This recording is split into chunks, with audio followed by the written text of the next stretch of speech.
प्यारे छात्रों, आज हम परमाणु संरचना के अंतर्गत परमाणु क्रमांक, द्रव्यमान संख्या आदि को बताएंगे। परमाणु क्रमांक क्या है, इसको समझ लीजिए।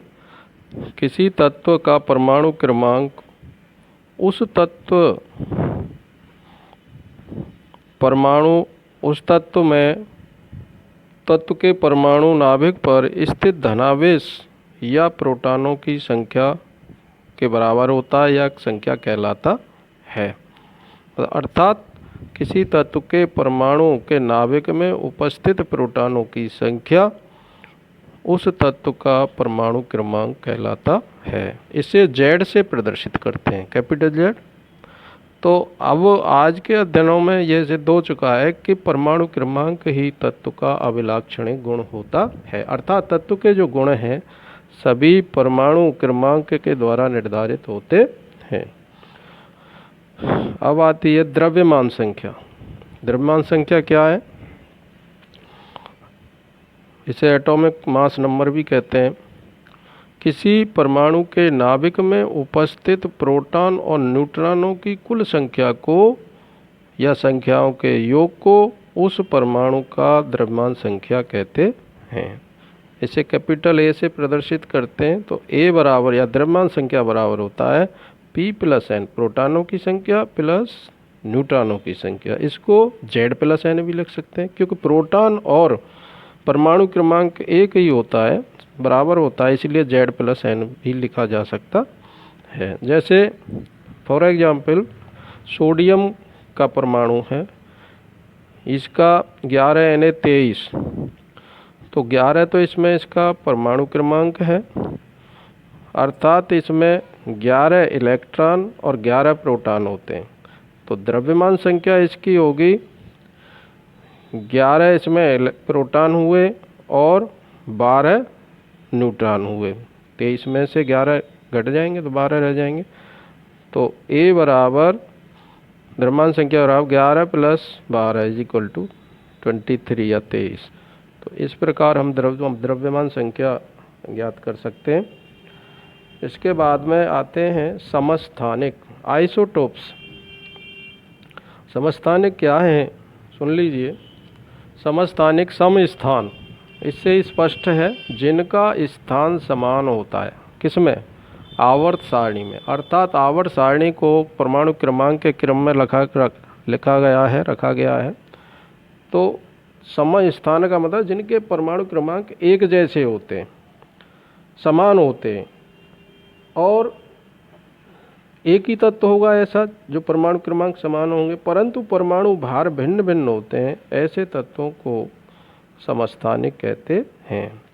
तो तत्व के ऐसे परमाणु जिनके परमाणु क्रमांक समान हों परंतु परमाणु भार भिन्न भिन्न हों, समस्थानिक कहलाते हैं। जैसे कि आपका हाइड्रोजन के 3 समस्थानिक हैं, 1H1, 1H2, 1H3।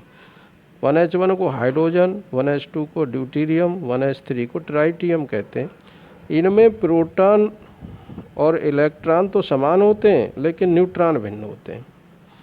जैसे हाइड्रोजन में 1 इलेक्ट्रॉन 1 प्रोटॉन, ड्यूटेरियम में 1 इलेक्ट्रॉन 1 प्रोटॉन 1 न्यूट्रॉन, ट्राइटियम में 1 इलेक्ट्रॉन 1 प्रोटॉन और 2 न्यूट्रॉन।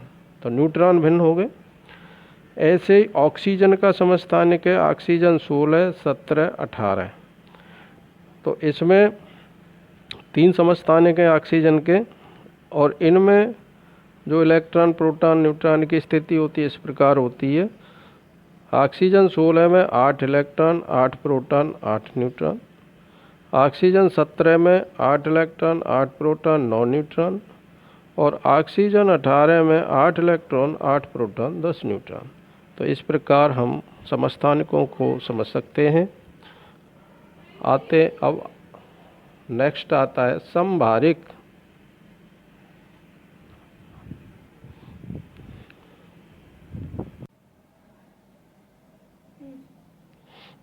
अब इसके बाद संभारिक आते हैं।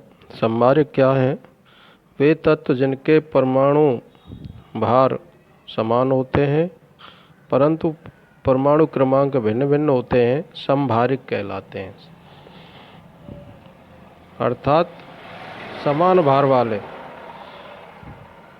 इनमें न्यूट्रॉन और प्रोटॉन दोनों ही भिन्न होते हैं। एग्जाम्पल में जैसे आर्गन है, पोटेशियम है, कैल्शियम है, तीनों का भार समान है, परमाणु क्रमांक भिन्न भिन्न है, अतः ये आपस में समभारिक होते हैं। अब आता है परमाणु मॉडल। एटॉमिक मॉडल क्या है? परमाणु मॉडल इसको समझ लीजिए। परमाणु की संरचना संबंधी विचारों को ही परमाणु मॉडल कहते हैं। सर्वप्रथम थॉमसन ने परमाणु के संबंध में अपने विचार प्रस्तुत किए। उस समय केवल दो ही कण इलेक्ट्रॉन और प्रोटॉन ज्ञात हुए थे, तो उनकी स्थिति थॉमसन ने बताई। थॉमसन के अनुसार परमाणु अति सूक्ष्म व गोलाकार कण होता है। इसमें धनावेश पूरे में समान रूप से फैला रहता है तथा ऋणावेश निश्चित स्थानों पर पाया जाता है।